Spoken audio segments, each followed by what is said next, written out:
Oppo is celebrating their 10-year anniversary with the release of a couple of new smartphones. The one you're seeing here is the larger of the two. Hey, it's Joshua Vergara from Android Authority. What's going on, everybody? And here is your first look at the Oppo R7 Plus.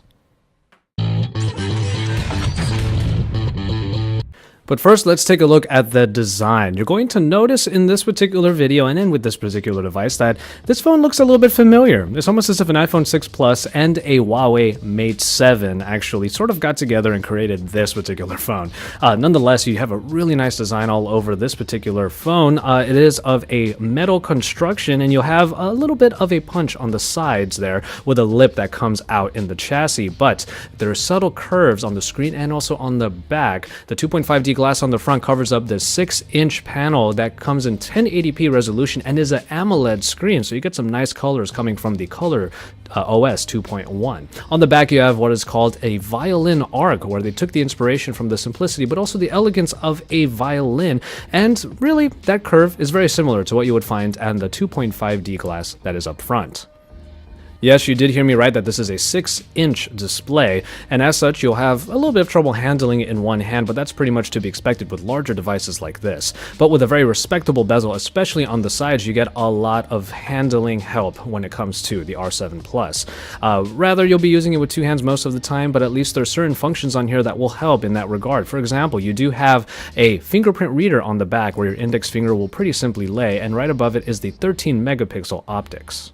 Thankfully, the button layout falls pretty squarely where your fingers would, with the power button on the right side just low enough for easy reaching, and then the volume rocker on the other side might need a little bit of extra handling in order to reach.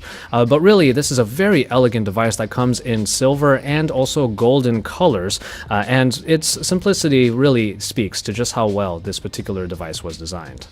As we get over to the screen, yes, it's 6 inches like we keep saying, but it is also of a 1080p resolution, but an AMOLED construction really makes the colors pop from here. Going through the Color OS 2.1 version this time around that is powered by Lollipop, you'll see that everything looks really nice on here and moves very smoothly thanks to the Snapdragon 615 that is underneath the surface. 3 gigabytes of RAM will help with all of the multitasking that you might be doing on this device, and in our short testing with the device, we did find that its speed was actually really smooth, very snappy, and the 615 is proving itself as a nice processing package even for an affordable yet reliable and pretty speedy device here in the R7 Plus.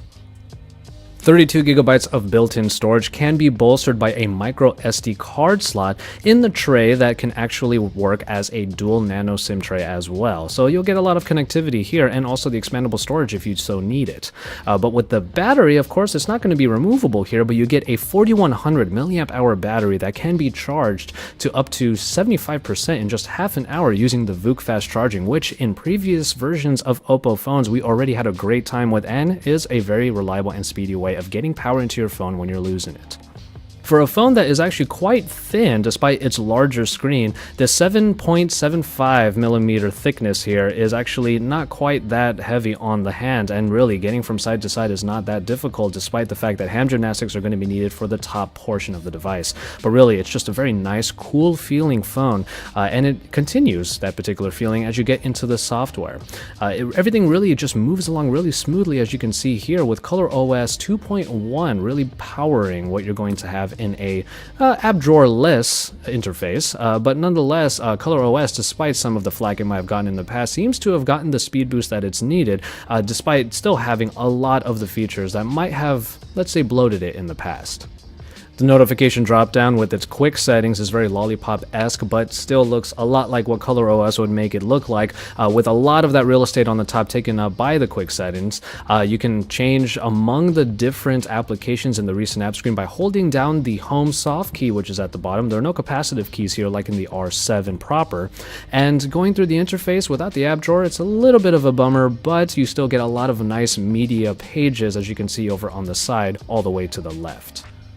And finally, in camera, we're obviously going to have to save our testing for when we get our own unit of the R7 Plus, but the camera interface already looks quite nice and is really easy to use with very few elements on the viewfinder. You can just hit this one button over on the side and you'll get to all of the different features that you may already be familiar with from phones like the N1, the N3, and the Oppo Find 7. The biggest addition when it comes to the camera on the R7 Plus is that it now comes with laser-guided autofocus, something that you may have already seen in the LG G3 and G4 after it. But when it comes to focusing in these photos, it should be really easy with the R7 Plus. And finally, the sensor, which is basically a ISOCELL sensor, is able to capture the colors of RGB and W. Basically, what this means is that the photos will have a little bit less noise, as they claim, but also the color production should be a little bit more accurate in these photos. And all of the fixings that you would expect from a high-end Android camera, despite the fact that this is considered more of a mid-range device. Pictures looked pretty nice, but that's also because there's a bit of a punch in the photos, and then it also benefits from the view of the AMOLED screen that it's given. Despite its more mid-range tendencies, the larger screen for even more real estate for work and play, what looks to be a pretty good camera experience and a faster color OS underneath really makes this sub-$500 phone feel like a bit of a steal, especially how sturdy and how nice it feels and looks. So really, the R7 Plus is something we're looking forward to reviewing once we get our hands on it, but this was your first look at the larger of the two Oppo phones in their celebration of their 10-year anniversary. Once again, this is Joshua Vergara reporting to you live from the Oppo R7 launch event here in Beijing, China. Stay tuned for even more because we are your source for all things Android.